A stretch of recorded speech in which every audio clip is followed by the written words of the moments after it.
Hello, dear students. You are going to study now Ohm's law. What is Ohm's law? This is the first fundamental law in electricity. Electricity का जो सबसे पहला fundamental law है वो कौन सा है? Ohm's law. This law has been given in the year 1827 by German physicist George Simon Ohm. इस नियम को सबसे पहले किसने दिया था? सन 1827 में एक जर्मन फिजिसिस्ट जिसका नाम था जॉर्ज साइमन ओम. बच्चों, इसके पहले आप लोगों ने इलेक्ट्रिक करंट के बारे में पढ़ लिया, इलेक्ट्रिक पोटेंशियल डिफरेंस के बारे में पढ़ लिया. इलेक्ट्रिक करंट क्या होती है? Rate of flow of charge across the metallic conductor या metallic wire. This is the metallic wire, this is the metallic wire and this is also metallic. ये भी मेटालिक वायर है या मेटालिक कंडक्टर है और ये भी मेटालिक कंडक्टर है, ये भी मेटालिक कंडक्टर है. ठीक है.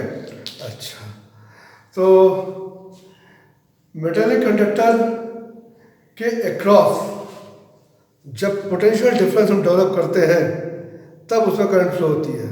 और पोटेंशियल डिफरेंस कैसे डेवलप करते हैं? वायर के अक्रॉस इस डिवाइस की सहायता से, इस डिवाइस की सहायता से.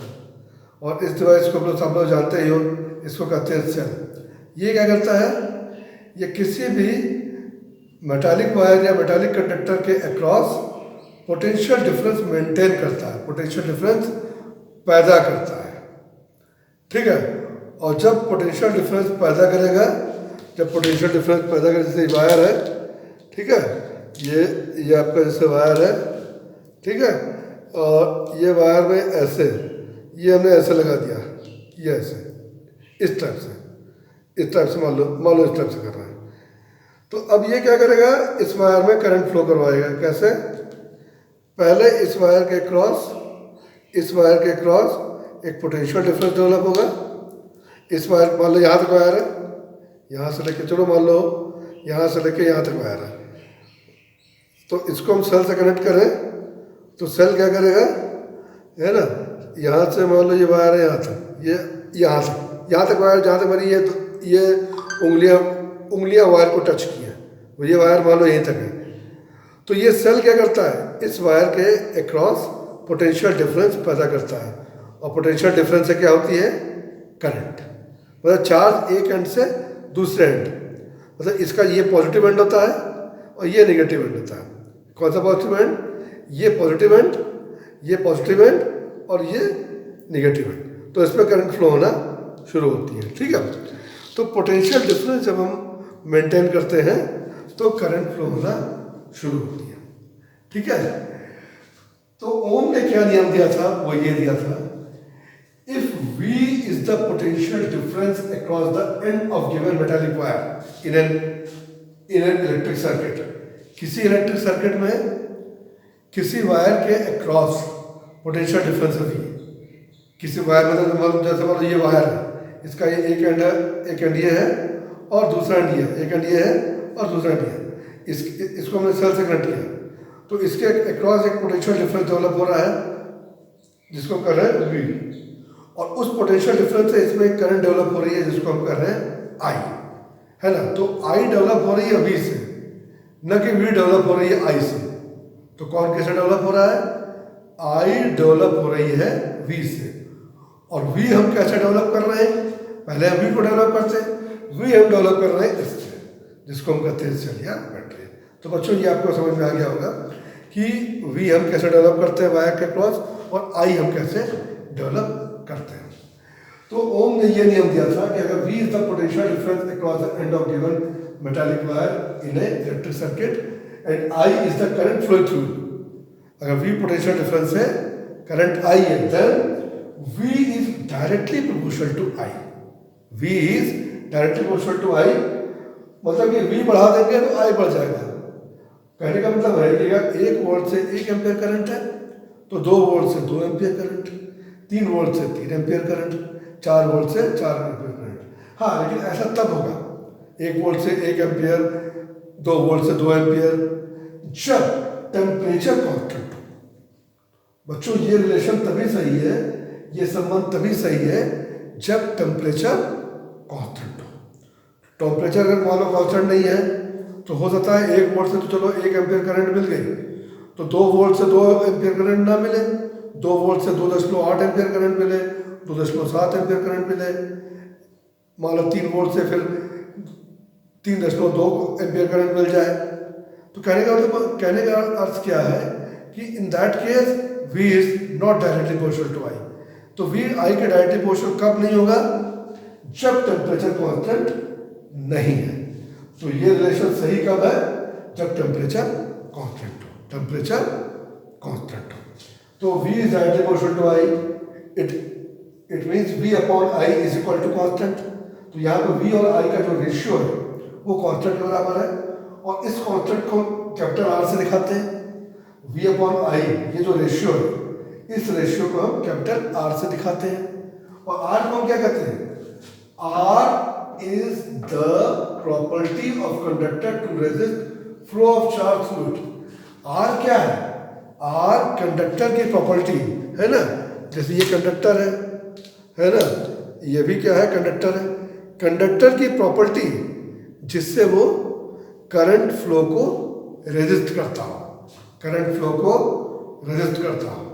ठीक है, अब जैसे ये वाला, ये कंडक्टर है, ये करंट फ्लो को ज़्यादा रेजिस्ट करेगा, लेकिन ये वाला करंट फ्लो को कम रेजिस्ट करेगा। क्यों कम रेजिस्ट करेगा?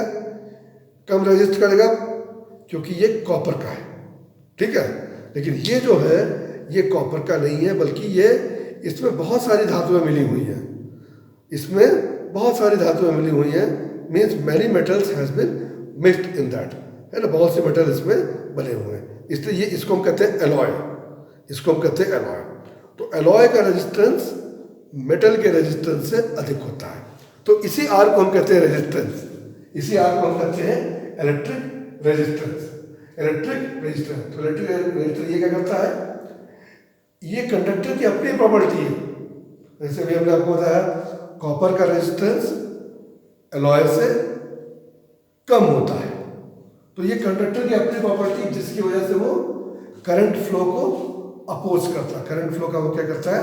विरोध करता है। उसको हम कहते हैं रेजिस्टेंस, उसी को हम कहते हैं रेजिस्टेंस। ठीक है, उसी को हम कहते हैं रेजिस्टेंस। तो यहाँ आर को हम क्या कहेंगे? Electric resistance. आर को हम कहेंगे electric resistance of the conductor, electric resistance of the given metallic wire. Electric R is the resistance of given metallic wire. So therefore R is equal to V upon I, or V is equal to IR. V किसके बराबर हो गया? IR. So this is the famous relationship of Ohm's law, that is V is equal to IR. या I बराबर, इसी से आप देखो तो I बराबर हो जाएगा V upon R। इसका मतलब I is inversely proportional to R। मतलब कि अगर रेजिस्टेंस को हम डबल कर दें, R को हम डबल कर दें तो I हाफ हो जाएगी, R को डबल कर दे तो I हाफ हो जाएगी। ऑल्सो ये जो V directly proportional to I है, ये जो डायरेक्टली प्रोपोर्शनल टू I है, ये बताता है कि अगर हम, ये रिलेशन क्या बताता है? ये बताता है कि अगर हम V और I में ग्राफ प्लॉट करें तो वो स्ट्रेट लाइन आता है। जैसे ये ग्राफ आप देखो, यहाँ V और I के बीच में ये ग्राफ है, ये ग्राफ है, ये ग्राफ है, और ये स्ट्रेट लाइन है। देखो तो स्ट्रेट लाइन ग्राफ V और I के बीच में कब आएगा? When the plot VI plot will be straight line, when V is directly proportional to I। जब V I के डायरेक्टली प्रोपोर्शनल है उसी समय V और I के बीच में जो ग्राफ है वो स्ट्रेट लाइन आएगा। अगर V I के मतलब 1 वोल्ट से 1 एम्पियर करंट है, 2 वोल्ट से 2 एम्पियर करंट है, 3 वोल्ट से 3 एम्पियर करंट है, 4 वोल्ट से 4 एम्पियर, 5 वोल्ट से 5 एम्पियर, इस तरह अगर इस तरह का डाटा हमको मिलता है और हम V और I में ग्राफ प्लॉट करते हैं, तब वो ग्राफ कैसा आएगा? Straight line. कैसा आएगा? Straight line. तो I बराबर V बाई R। अगर V मान लो 1 वोल्ट है, I की वैल्यू है 1 एम्पियर, तो R की वैल्यू हो जाएगी 1, R की वैल्यू हो जाएगी 1। ठीक है, कहने का मतलब क्या है? अगर किसी कंडक्टर के क्रॉस पोटेंशियल डिफरेंस 1 वोल्ट है तो करंट 1 एम्पियर है, तो रेजिस्टेंस कितना हो जाएगा 1/1 दैट इक्वल टू 1 ओम। तो ये जो है this is the 1 ohm is equal to 1 volt upon 1 ampere. ये जो सिंबल है, ये सिंबल इसको हम कहते हैं ओमेगा, इसको हम कहते हैं ओमेगा। और ये रिलेशन क्या बता रहा है? ये बता रहा है definition of value. This is the definition of 1 ओम। तो बच्चों आज हमने आपसे ओम्स लॉ के विषय में चर्चा की और हमें आशा ही नहीं, पूर्ण विश्वास है ये आप अच्छे समझ गए होंगे और इसको अपनी कॉपी में भी नोट कर सकते हो। ठीक है, धन्यवाद, थैंक यू फॉर वॉचिंग।